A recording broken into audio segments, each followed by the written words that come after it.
소설 들려주는 여자. 구독, 좋아요, 알림 설정, 클릭, 클릭. 안녕하세요. 소들려입니다. 들려드릴 작품은 막스 뮬러의 독일인의 사랑, 5번째 회상과 6번째 회상 편입니다.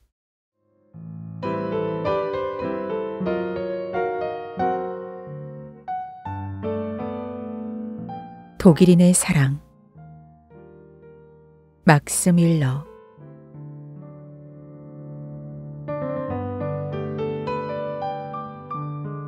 다섯 번째 회상.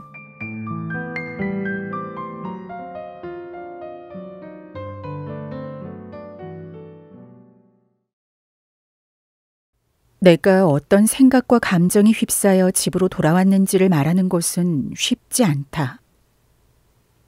그때의 심정을 어떻게 말로 옮겨놓을 수 있단 말인가.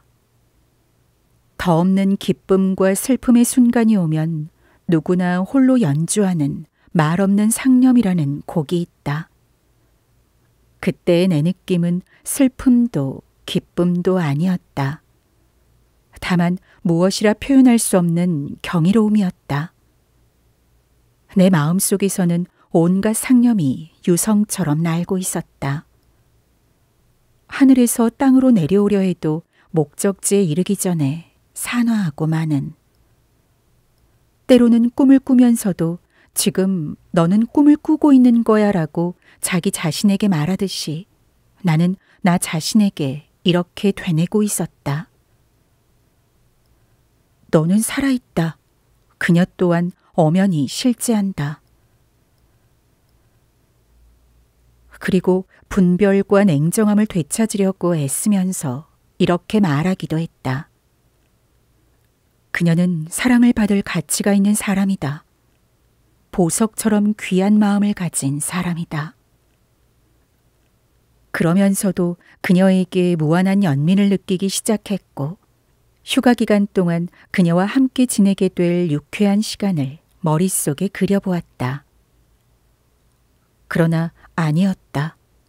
그게 아니었다. 내 마음이 그런 것은 아니었다. 그녀야말로 내가 찾고 생각하고 소망하고 믿었던 그 모든 것이 아닌가.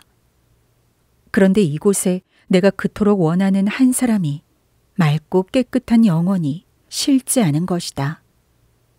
그녀를 보는 순간 나는 그녀가 무엇이며 그녀 안에 감춰진 것이 무엇인가를 본능적으로 알아보았다. 우리는 인사를 하는 동시에 서로를 느꼈던 것이다. 그런데 내 마음속에 있는 수호천사가 대답을 하지 않는다. 떠나간 것이다. 나는 그 천사를 다시 만날 수 있는 곳은 이 지상에 단 한 곳밖에 없음을 알고 있다. 그때부터 즐거운 생활이 시작되었다. 저녁마다 나는 그녀를 방문했고 우리는 곧 서로가 진정한 옛 친구라고 생각했다. 때문에 서로를 두라고 부를 수밖에 없는 사이임을 인정하지 않을 수 없었다. 왜냐하면 우리는 줄곧 함께 어울려 살아왔던 것 같은 기분이 들었기 때문이다.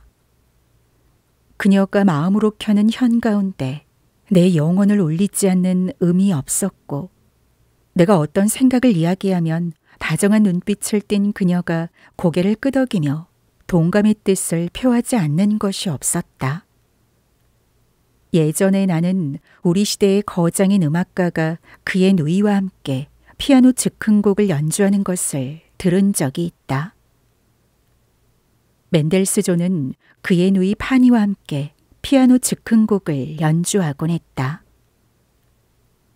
그때 나는 어떻게 저 두 사람의 마음이 서로 통하여 떠오르는 악상을 자유롭게 표현하면서도 한음도 화음을 깨뜨리지 않고 연주할 수 있는가 하고 감탄하면서도 얼핏 이해가 되지 않았었다. 그런데 지금은 그걸 이해할 수 있게 되었다. 내 스스로 생각하는 것처럼 나의 내면이 가난하고 공허한 것이 아님을 이제야 비로소 깨달았던 것이다.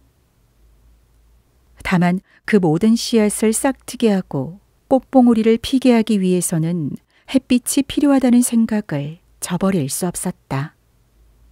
하지만 나와 그녀의 마음을 스치고 지나간 봄은 얼마나 우수에 찬 것이었던가. 우리는 5월의 장미꽃이 그렇게 덧없이 시들어 버릴 것이라고는 생각하지 않았다.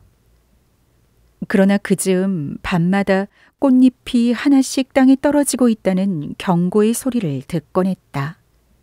그녀는 나보다 빨리 그 소리를 알아듣고 내게 말했다. 그렇다고 해서 그녀가 그것을 큰 고통으로 받아들이는 것 같지는 않았다. 우리의 대화는 날이 갈수록 진지함과 엄숙함을 더해갔다.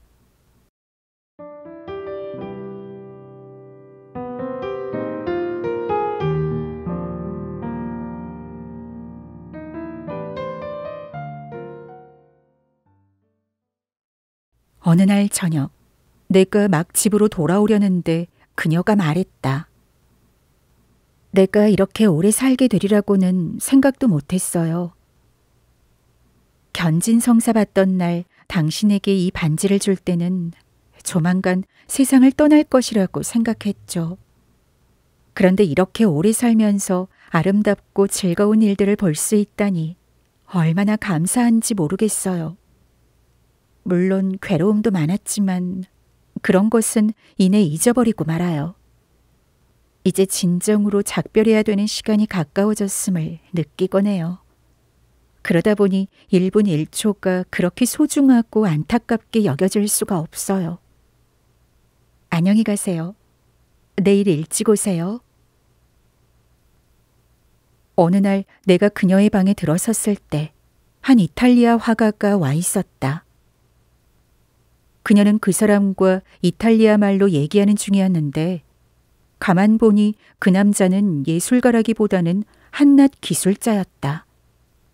그런데도 그녀가 상냥하고 겸손한 태도로 사뭇 존경의 뜻을 담아 얘기하는 것을 보니 그녀가 가진 영혼의 고귀함과 품격이 새삼스럽게 가슴에 다가왔다. 화가가 가고 나자 그녀가 내게 말했다. 지금 그림을 한 점 보여드릴게요. 당신도 좋아할 거예요. 원하는 파리 미술관에 있는 거랍니다. 이 그림에 관해 쓴 글을 읽은 적이 있거든요. 그래서 아까 이탈리아 화가한테 복사를 시킨 거예요. 그녀는 내게 그림을 보여주고 나서 내 말을 기다리는 눈치였다. 그것은 독일 고전 의상을 입고 있는 중년 남자의 초상화였다. 그 남자의 표정은 꿈꾸는 듯 하면서도 경건해 보였고 너무나 사실적인 모습은 의심할 여지 없이 실제 생존했던 인물로 여기기에 충분했다. 그림의 바탕색조는 대체로 어두운 갈색을 띠고 있었으며 배경은 지평선에서 막 솟아오르는 빛이 찬란하게 비치고 있는 풍경이었다. 그 밖에 이렇다 할 특별한 점은 없었지만 대체로 안정감을 주는 인상이었다. 때문에 몇 시간을 보고 있어도 실증이 날 것 같지는 않았다. 진짜 살아있는 인간의 얼굴도 이 그림보다 좋을 수는 없을 겁니다. 라파엘로도 이런 작품을 만들어내진 못했을 거예요. 내가 그녀에게 말했다. 정말 그래요. 그런데 내가 왜 이 초상화를 갖고 싶어 했는지 모르시죠? 내가 책에서 읽은 내용에 의하면 이 그림은 누가 그렸는지도 모르고 또 누구의 초상인지도 알려져 있지 않대요. 그렇지만 필시 중세의 한 철학자일 거라고 추측해보는 거죠. 그런데 바로 이런 초상화가 내 화실에 필요했어요. 당신도 알다시피 저 독일 신학의 저자가 누구인지 모르잖아요. 그래서 그 사람 초상화도 전해지지 않고 있고요. 그래서 작가도 모르고 모델도 알 수 없는 초상화가 과연 독일 신학의 저자로서 어울리는지를 한번 시험해보고 싶었던 거예요. 만약 당신이 반대하지 않는다면 이 그림을 알비파의 그림과 보름스 국회 그림 사이에다 걸어놓고 독일 신학의 저자라는 제목을 붙이면 어떨까 하고 생각했어요. 그녀는 나직한 목소리로 차근차근 말했다. 좋습니다. 하지만 이 인물은 프랑크푸르트 사람치고는 너무 정력적이고 남자답게 보이는군요. 그럴지도 몰라요. 그렇지만 나처럼 병들어 죽어가고 있는 사람들은 이 책에서 상당히 큰 위안과 힘을 얻을 거예요. 이 책을 통해 나도 적지 않은 은혜를 받았답니다. 이 책이 처음으로 나에게 기독교 교리의 참된 뜻을 가르쳐 주었거든요. 이 책의 저자가 누구였든 간에 그의 가르침을 믿고 안 믿고는 개인의 자유라고 생각해요. 그의 가르침은 외면적으로 강제력을 갖고 있는 건 아니니까요. 그런데도 이 가르침은 엄청난 힘으로 나를 사로잡았어요. 그래서 신의 계시라는 것이 무엇인지를 처음으로 깨닫는 느낌이었어요. 많은 이가 참된 기독교 정신에 들어서지 못하는 곳은 우리 마음에 계시가 미처 다가오기도 전에 기독교가 처음부터 계시를 앞세우기 때문이에요. 나도 그 때문에 자주 불안을 느끼곤 했어요. 그렇다고 내가 우리 종교의 진실성과 신성함을 의심했던 건 아니에요. 다만 타인으로부터 거저받은 신앙은 내 권리가 아닌 듯했고 또 이해도 하지 못하면서 어릴 때부터 습관적으로 배워서 받아들인 믿음은 진정으로 내 것이 아니라는 느낌이 들었기 때문이죠. 그 어느 누구도 우리를 대신해 살아주거나 죽어줄 수 없는 것처럼 아무도 우리를 대신해서 믿어줄 수는 없는 것이니까요. 물론이죠. 기독교 교리가 초기에 사도들과 신도들의 마음을 사로잡았던 것처럼 우리가 거역할 수 없도록 우리 마음에 서서히 스며들어와야 합니다. 그런데 오늘날은 어릴 때부터 범접할 수 없는 율법을 가지고 다가와 신앙이라고 하는 절대 복종을 강요하고 있지 않습니까? 때문에 여러 가지 갈등이 생기는 거죠. 사고하는 능력과 진리에 대한 경외심을 가진 사람의 마음에는 언젠가는 의혹이 생기기 마련인데 말입니다.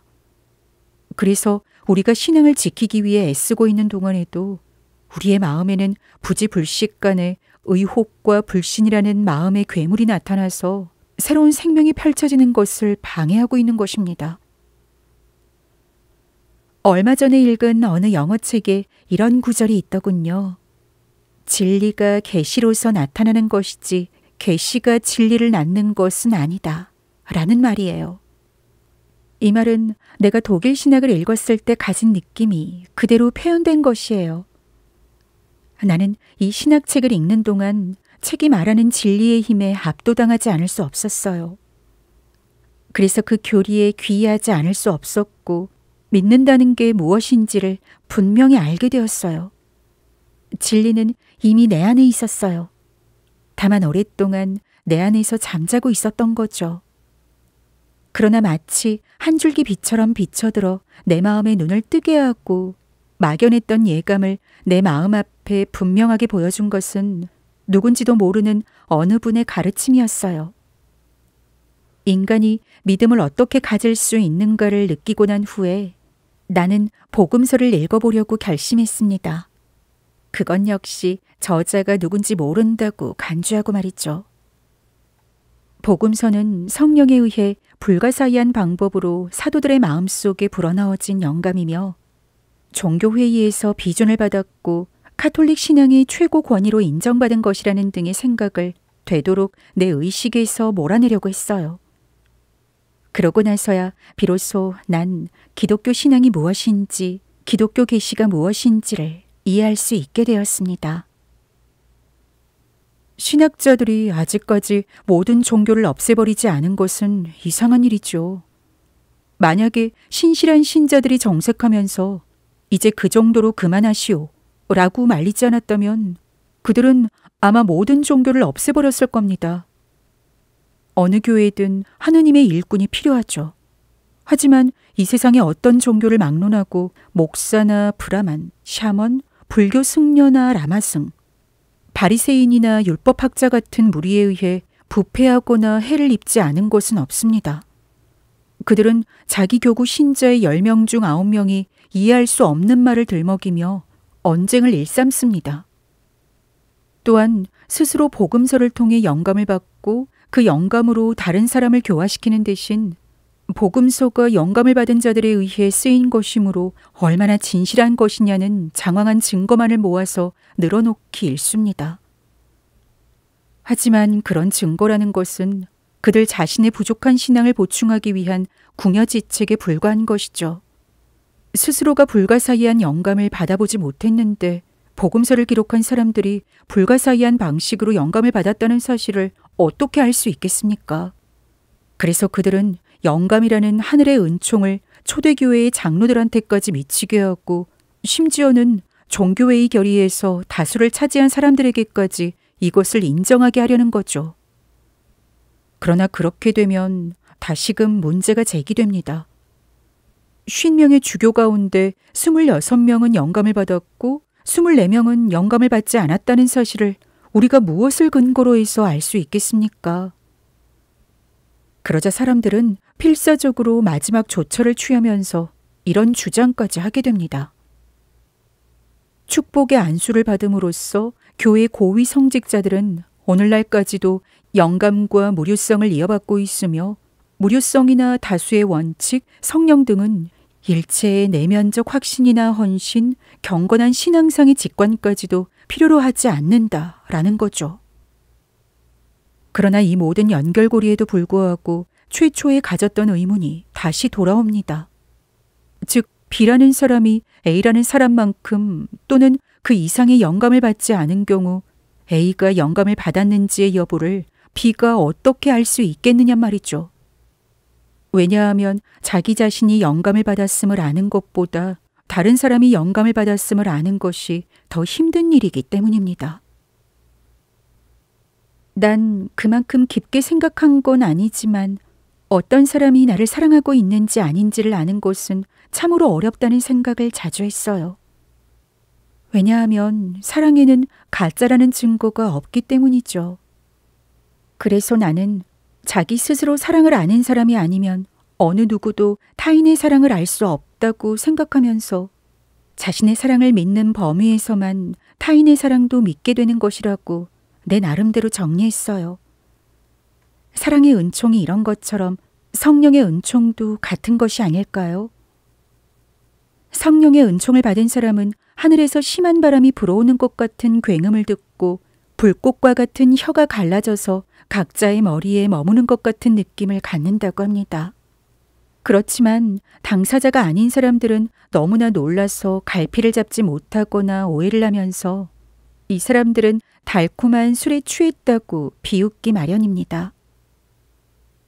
그녀는 말하기가 힘이 드는지 잠시 쉬었다가 말을 이었다. 하지만 조금 전에도 말했듯이 내가 진실한 신앙을 갖게 된 것은 독일 신학 덕분이에요. 더구나 대부분의 사람들이 그 책의 결함이라고 지적한 그 점으로 인해 오히려 난 확신을 갖게 되었답니다. 이를테면 그 옛 스승은 자신의 의견을 엄밀하게 논증하려고 전혀 애쓰지 않았거든요. 그는 마치 씨를 뿌리는 농부처럼 자기가 뿌린 씨 가운데 단 몇 알이라도 비옥한 땅에 떨어져서 1000배의 수확을 거둘 것을 기원하면서 그냥 자신의 의견을 뿌린 거란 생각이 들어요. 그 신학의 스승이 자기 의견을 증명하려고 굳이 애쓰지 않은 이유는 자기 의견이 진실이라는 확신을 갖고 있었기 때문일 거예요. 따라서 증명이라는 형식을 동원할 필요도 없을 거란 생각이 들어요. 그렇습니다. 나는 그녀의 말을 가로막았다.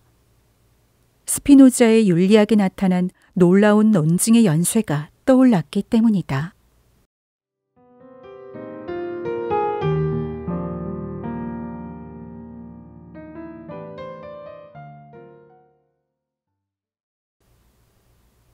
스피노자의 경우에서 보듯 지나치게 소심하고 세심한 논증의 전개는 오히려 학자 자신이 자신의 학설을 진심으로 믿지 못하는 게 아닌가 하는 의구심을 갖게 합니다. 그렇기 때문에 논리의 망에 더욱더 단단하게 매듭을 묶을 필요가 있었던 건 아닌가 하는 인상이 지워지지 않습니다. 그러나 솔직히 말해 나도 독일 신학에 대해 여러 가지 자극을 받긴 했지만 그처럼 감탄하고 있지는 않습니다. 그 책은 인간적인 면이나 시적인 요소도 부족하지만 무엇보다도 현실에 대한 따뜻한 감정과 경외감이 결여되어 있다고 생각됩니다. 14세기의 모든 신비주의는 준비 단계에서는 유익한 데가 있습니다. 하지만 루터의 경우에서 알 수 있듯이 신을 믿는 사람이 신의 축복을 받으면서 현실 생활로 복귀할 때 비로소 그 해결점이 발견되는 것입니다. 따라서 인간은 살아가는 동안 한 번쯤은 인간이란 존재의 무상함을 깨달아야만 합니다. 자기 자신은 아무것도 아니며 자기의 존재와 기원과 영생은 초자연적이고 불가사의한 곳에서 기인하고 있음을 인식해야만 합니다. 이것이 바로 신에게 귀의하는 길입니다. 이 길은 비록 지상에서는 끝내 그 목표에 도달하지 못하지만 인간의 마음속에 영원히 지워지지 않는 신을 향한 향수를 남겨주죠. 그러나 인간은 신비주의자들이 주장하는 것처럼 조화의 세계를 버릴 수는 없습니다.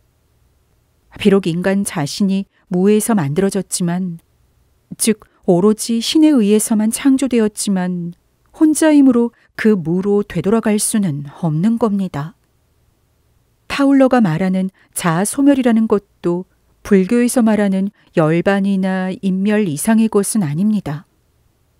그래서 타울러도 이렇게 말하고 있죠. 만약에 그가 지극히 높으신 자에 대한 지고의 외경심과 사랑 때문에 무로 돌아가고 싶어하는 것은 지극히 높으신 자의 존엄에 눌려서 가장 깊은 나락에 빠지길 원하는 것이다. 하지만 이 같은 피조물의 소멸은 창조주의 뜻이 아닙니다. 왜냐하면 신은 그것을 창조했으니까요. 신이 모습을 바꾸어 인간 안으로 들어서는 것이지 인간이 신이 될 수는 없다고 아우구스티누스도 말하고 있습니다. 따라서 신비주의는 인간의 영혼을 단련시키는 실현의 불은 될 수 없지만 인간의 영혼을 솥에서 끓는 물처럼 증발시키지는 못합니다. 스스로 인간이란 존재의 허무함을 인정한 사람은 자신의 자아가 곧 참된 신성의 반영이라는 것을 인정해야 합니다. 독일 신학에는 이런 말이 있습니다. 흘러나온 것은 참된 존재가 아니니라. 흘러나온 것은 참된 존재가 아니니라. 그것은 한낱 우연이며 빛이며 그림자일 따름이로다. 참된 존재는 완전한 자 안에만 있음이라. 따라서 우연이며 빛이며 그림자처럼 흘러나온 것은 참된 존재도 아니며 존재를 지니고 있지도 않느니라. 참된 존재란 빛을 발하는 태양이나 불꽃으로밖에 존재하지 않느니라. 그렇지만 신성으로부터 흘러나온 것이 비록 불꽃의 그림자에 지나지 않는다 할지라도 신적 존재를 자신 안에 간직하고 있는 것입니다.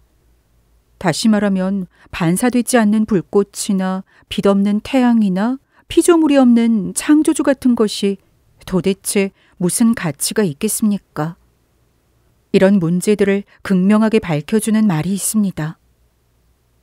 어떤 인간이나 어떤 피조물을 막론하고 깊고 오묘한 신의 뜻과 신의 생각을 알고 싶어하는 것은 모두 다 아담과 악마의 행적을 갈망하는 것과 다를 바가 없다.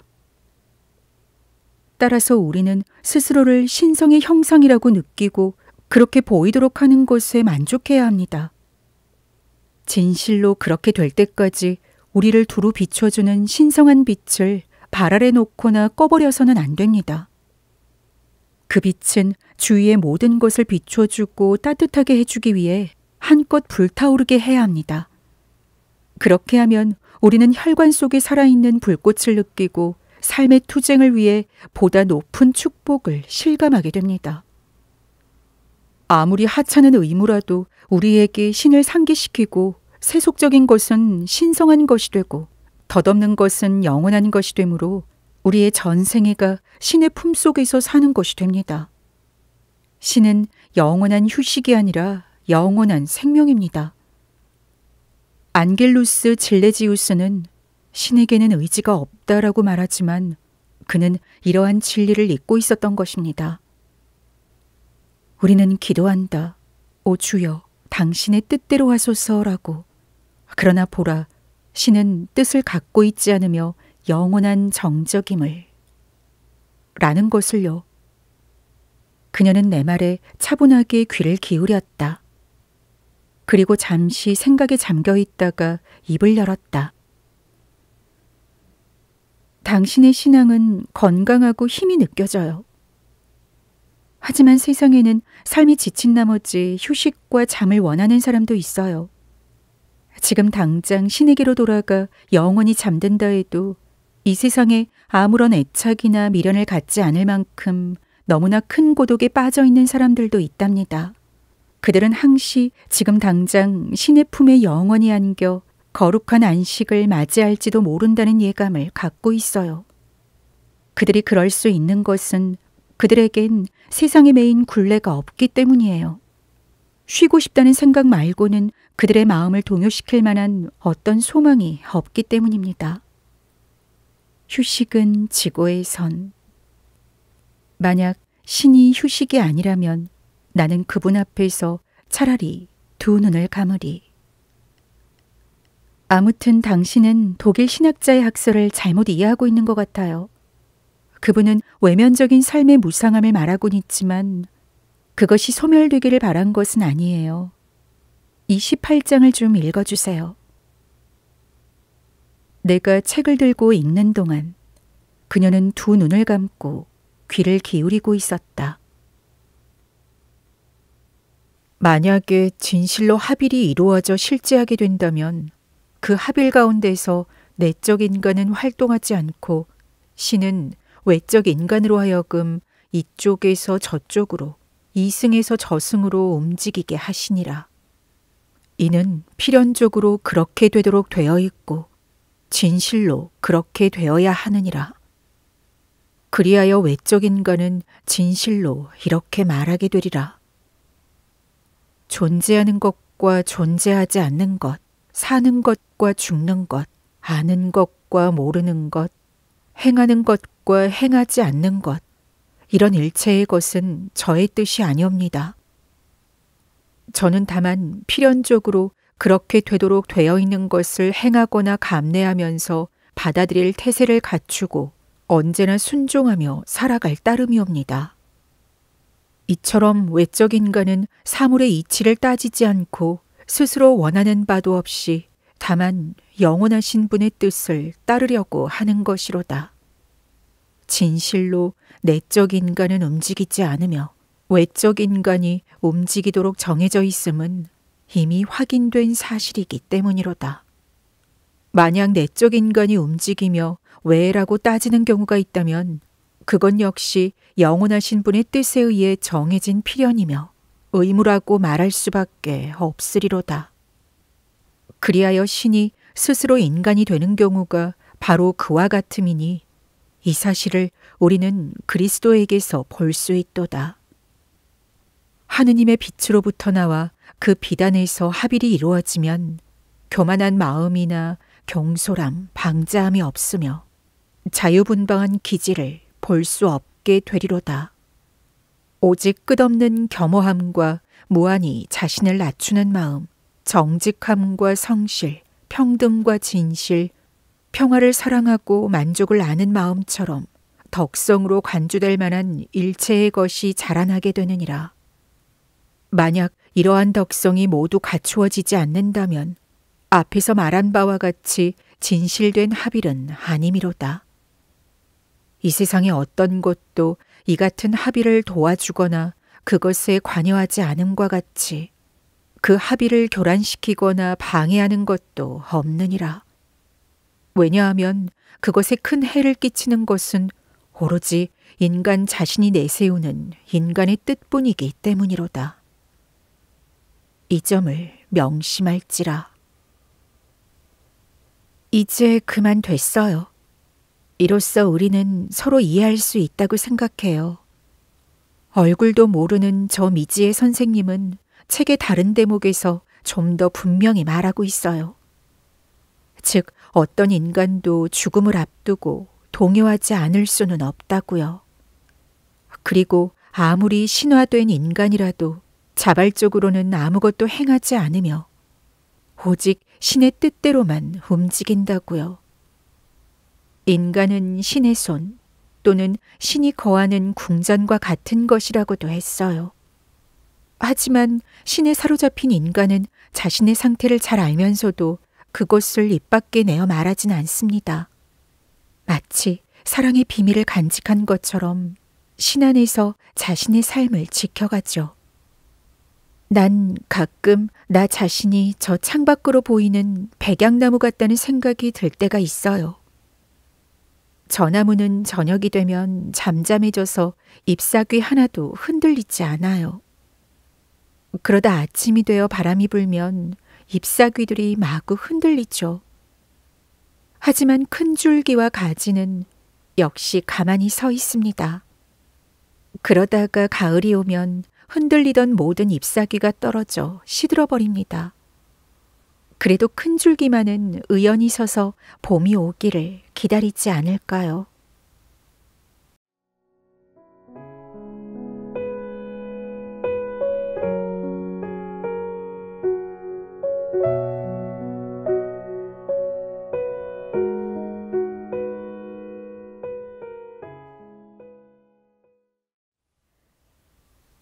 이 같은 세계에 오래도록 익숙해져 있는 그녀를 내가 굳이 나서서 방해하고 싶지는 않았다. 나 자신도 이 같은 사념의 세계에 빠져 허우적거리다가 가까스로 도망쳐 나온 상태가 아닌가.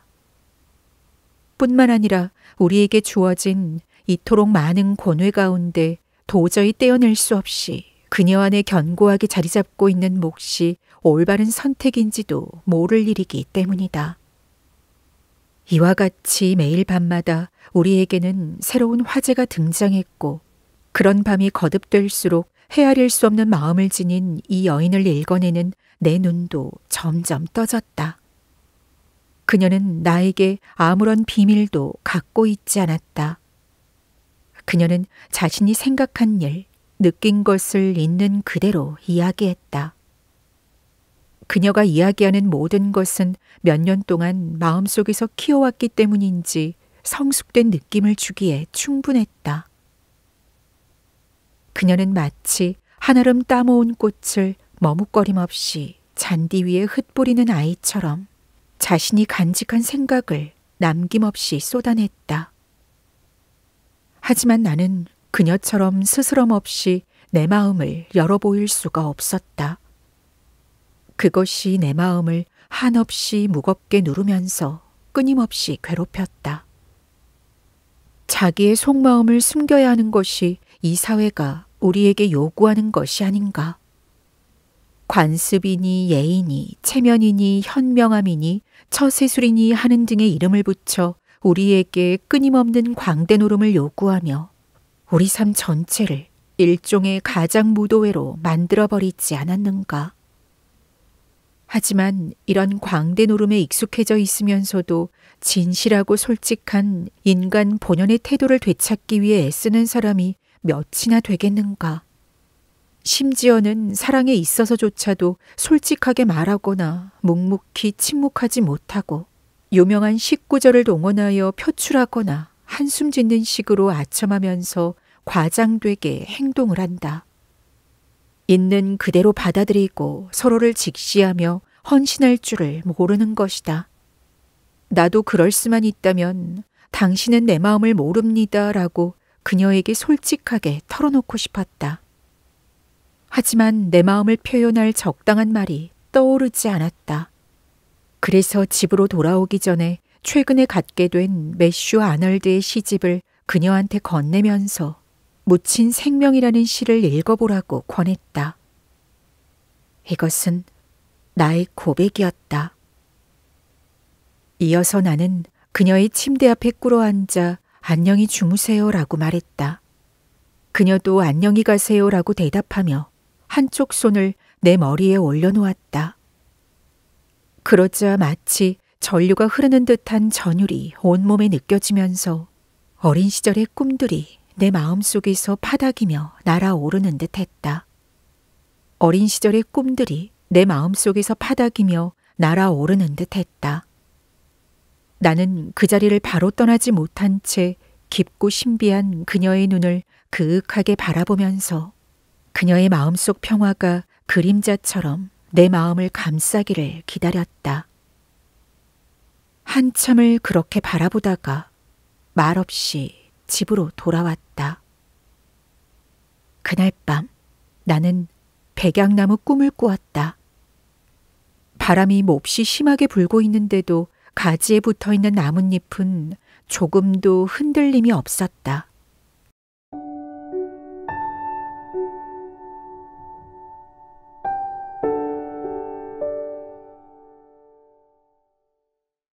묻힌 생명. 우리 사이에 가벼운 농담이 오가고 있어도 내 눈이 눈물로 젖어 있음을 그대 모르는가. 이름 지을 수 없는 슬픔이 내 가슴을 짓누르고 있거늘. 진정 나는 아노라. 우리가 서로 농담을 주고받으며 밝은 웃음 나눌 수 있음을. 그러나 가슴 속에 감추어진 그 무엇이 있으니 그대의 농담도 그것을 몰아내지 못하고 그대의 부드러운 미소도 위안을 주지 못하노라. 그대의 부드러운 미소도 위안을 주지 못하노라. 그리운이여 그대의 손을 나에게 주오. 그리하여 말없이 그대의 그 맑은 눈동자 속에서 그대의 마음속 가장 깊은 곳을 읽을 수 있도록 해주오. 아, 진실한 사랑으로도 마음의 문을 열어 그것을 말하게 할 힘이 없는가? 사랑하는 이들조차도 진정으로 느끼는 것을 표현해낼 힘을 갖고 있지 못하단 말인가? 나는 알고 있노라. 사람들이 자신의 마음을 고백할 때 매정하게 거절당할 것이 두렵고 비난받을 것이 염려스러워서 자신의 생각을 감추고 있다는 것을. 그리하여 거짓 속에 살고 행동하며 남들에게나 자신에게나 이방인으로 머물러 있음을 나는 알고 있노라. 그러나 모든 인간의 가슴 속에는 똑같은 심장이 고동치고 있지 않은가. 그러나 사랑하는 이여, 그 같은 저주가 우리의 가슴과 목소리를 마비시켜 말을 못하게 한단 말인가. 아, 단 한순간이라도 우리의 심장을 열어젖히고 입술을 묶고 있는 사슬을 풀어줄 수 있다면 행복할 것이거늘. 그것을 묶고 있는 것은 운명의 장난이어라. 인간이 사소한 일에 때를 쓰는 아이처럼 경박해지고 하찮은 일에 몰두하며 온갖 싸움질에 빠져들어 죄업을 짓고 인간 본연의 모습을 잃어버리기도 함을 예지하고 있는 운명의 신은 인간이 경박함을 스스로 다스려 순수한 자아를 지키고 방종 가운데서도 존재의 법칙에 따르게 하려고 보이지 않는 인생의 강에 명하여 우리 가슴속 깊은 곳을 지나 보이지 않는 물결을 따라 흘러가게 하였노라. 또한 운명의 장난으로 인해 우리의 눈은 그 묻힌 강을 보지 못하므로 끝없이 인생의 강을 흘러가면서 불확실한 어둠 속을 한없이 표류하는 눈먼 장님 같으니라. 아, 그러나 문득 세상의 번잡스러운 잡담 속에서나 싸움터나 사냥터의 소란한 투쟁 속에서도 그 묻힌 생명을 알고 싶어하는 말로 다할 수 없는 소망을 보라. 그것은 우리가 삶의 참된 길을 찾고자 끊임없이 솟는 힘과 강렬히 일어나는 불꽃을 모두 바치려는 격렬한 욕구이며 마음 깊은 곳에서 이토록 세차게 고동치는 심장의 비밀을 찾아내려는 끊임없는 동경이어라. 도대체 우리의 삶이란 것이 어디서 와서 어디로 가는가를 알고자 하는 멈추지 않는 열망이어라. 많은 사람이 자신의 가슴 속을 더듬어 보건만, 하지만 애석하게도 깊은 굴 속에서 찾아낸 것은 아무것도 없었노라. 우리는 수천 갈래의 길에도 서보았고 매 길목마다에서 정신과 힘도 보았지만, 그러나 단 한순간도 우리의 참된 모습을 찾지 못했노라. 가슴 깊이 흐르는 이름 모를 그 숱한 감정 중에 단 한 조각도 온전하게 표현해낼 수 없었노라. 그 감정들은 영원히 표현되지 못한 채 닿을 수 없는 세계로 흘러가 버리고 말았노라. 우리는 마음속에 숨겨진 자아를 따라 말하고 행동하려 하건만 끝내 아무 소용이 없었으며, 우리의 말과 행동은 그럴듯하지만 그건 모두 진실이 아니었노라. 그리하여 헛된 마음의 싸움에 지치고 수많은 고민에 시달리다가 그것을 망각하고 마비시킬 힘을 달라고 순간을 향해 도움을 청하니 갖가지 무해한 행위들이 지체 없이 달려와서 우리의 마음을 희미한 어둠으로 감싸노라. 그러나 때로는 영혼의 깊은 곳으로부터 가냘픈 외침이 먼 산울림처럼 들려오고, 아득히 먼 나라에서 온 것 같은 어렴풋한 우울의 그림자가 낮이나 밤이나 우리를 애워싸노라. 그러나 아주 드문 일이지만 사랑하는 이의 손길이 우리의 손에 놓일 때 무한한 시간이 광채를 띠고 몰려와서 몹시 필요했지만 우리의 눈이 상대의 눈길을 읽어낼 수 있을 때, 세상의 온갖 소음 때문에 반쯤 먹은 우리의 귀에 사랑하는 이의 목소리가 울려 퍼질 때, 그때 우리 가슴 속 어디선가 빗장 열리는 소리가 나고 오랫동안 듣지 못했던 감정의 맥박이 고동을 치게 되느니라.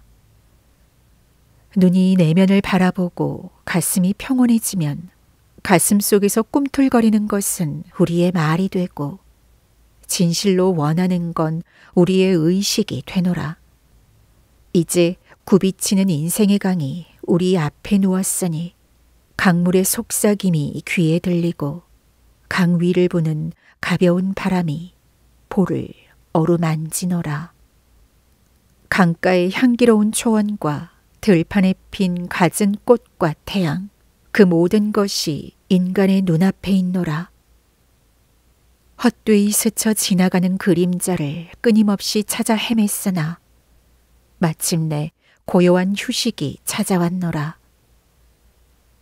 이제 서늘한 바람이 불어와 그의 얼굴을 스치고 더할 수 없는 평화가 찾아와 그의 가슴에 넘쳐 흐르노라. 사람들은 이제 자신의 생명을 품고 있는 언덕과 그 생명이 흘러갈 바다를 확실히 알고 있다고 생각하리라.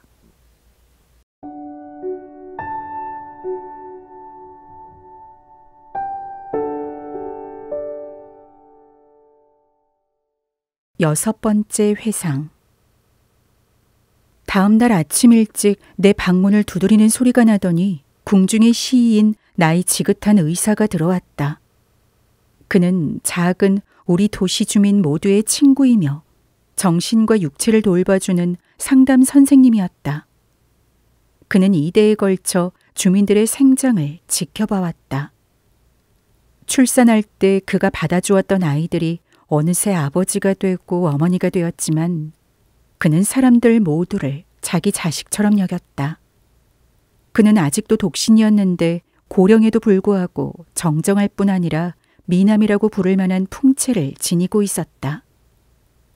지금 내 앞에 서 있는 그의 모습은 내가 어린 시절부터 보아왔던 모습 그대로이다. 순많은 눈썹 아래로 밝고 푸른 눈이 반짝반짝 빛나고 구불구불한 머리칼은 백발이 성성했지만 아직도 탄력 있게 물결치며 윤기가 돌았다.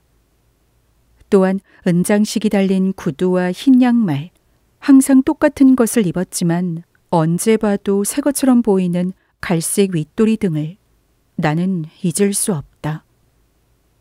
또 지팡이는 어릴 적에 나의 맥을 짚거나 처방전을 써줄 때 내 침대 곁에 세워두곤 했던 바로 그것이었다.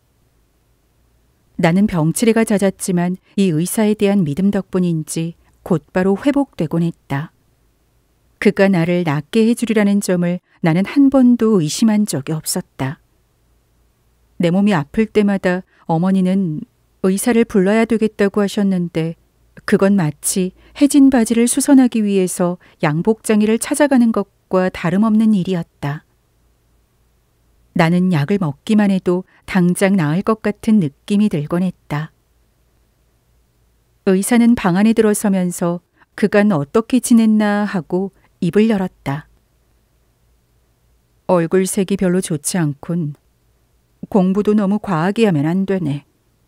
오늘은 길게 이야기할 시간이 없네.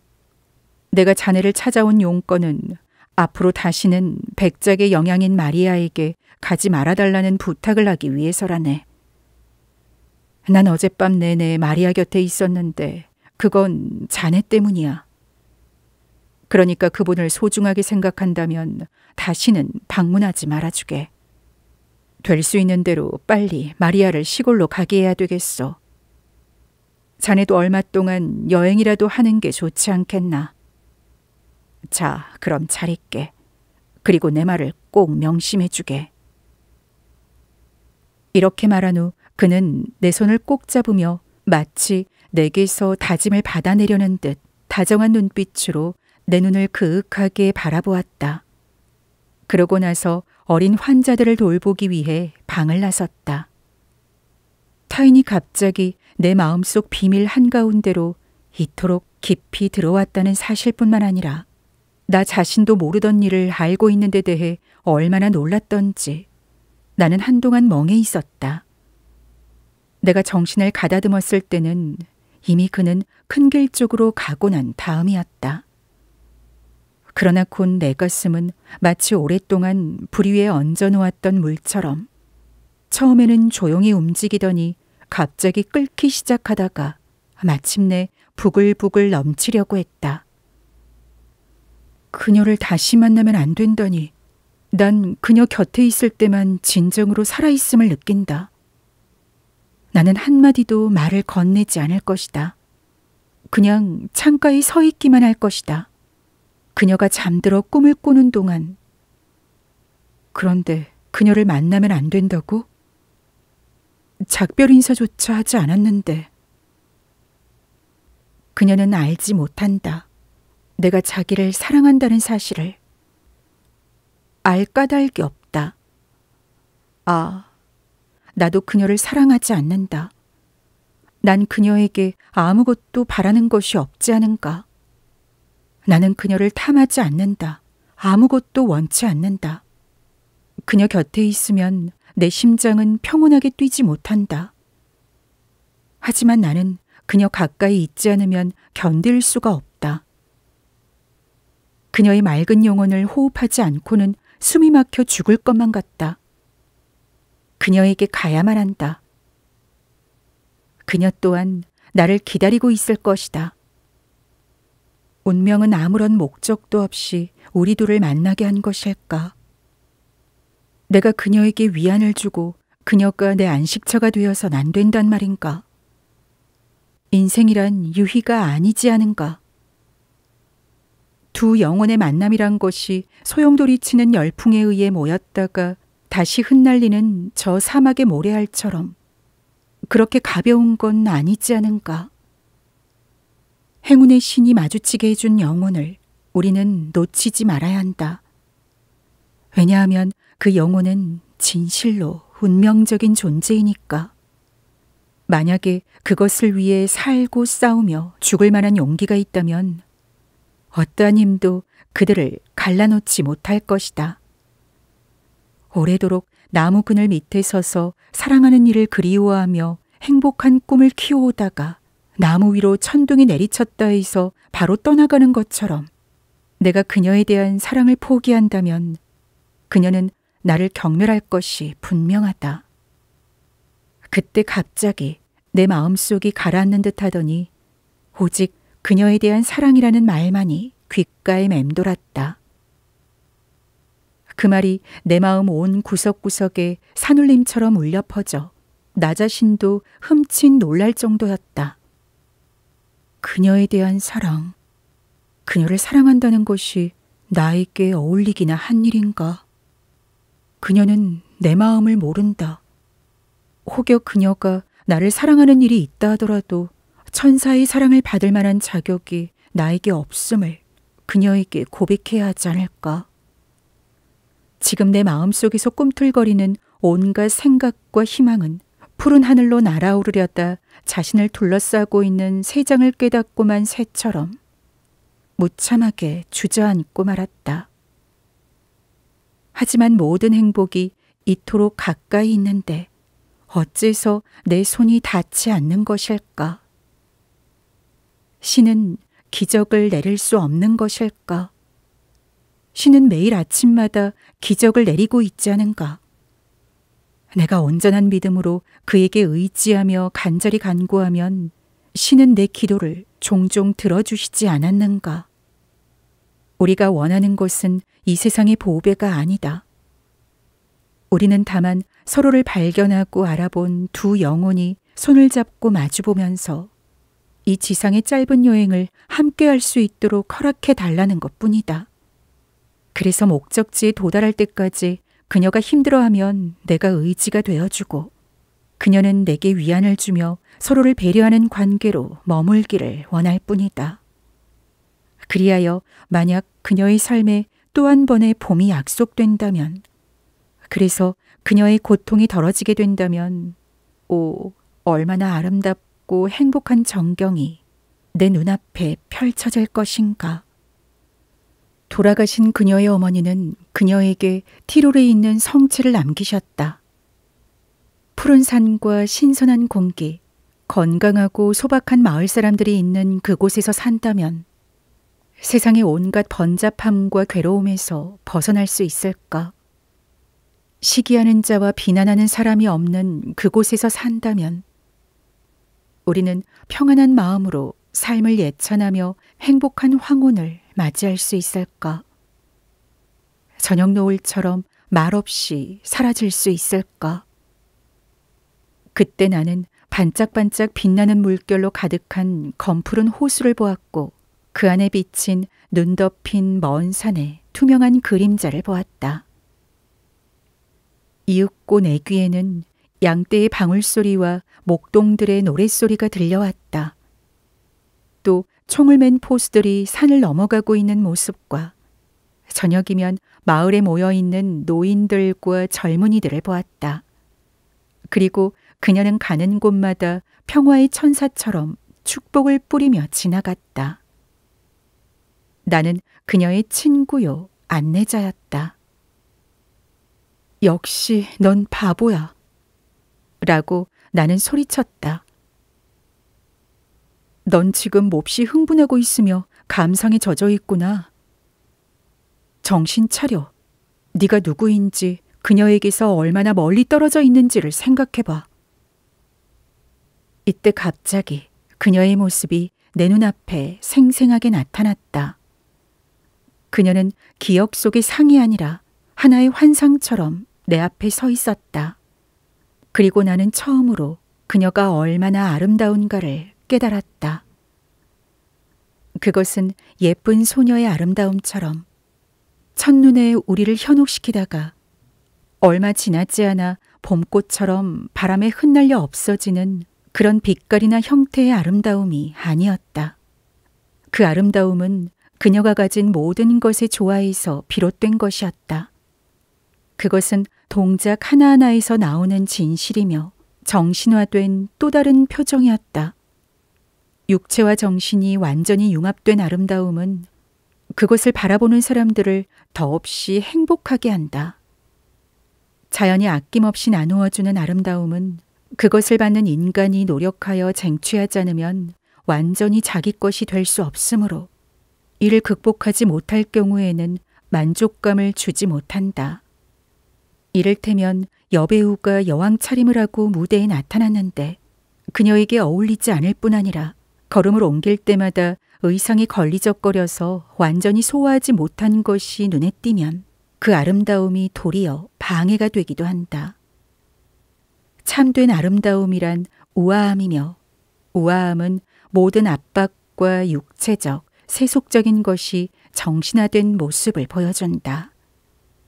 그것은 추함을 아름다움으로 바꾸는 정신의 현존인 것이다.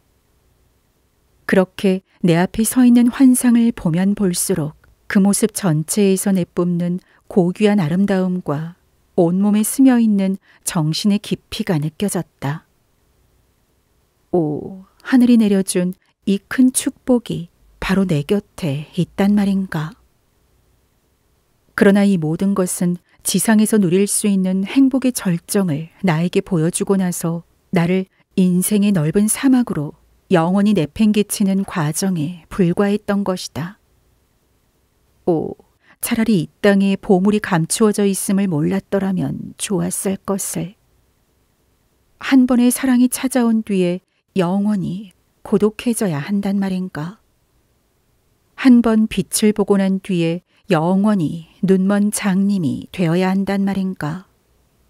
이것은 고문이다. 인간이 행하는 어떤 고문도 이 고문에 비하면 아무것도 아니다. 내 상념은 이와 같이 미친 듯이 뻗어나갔다.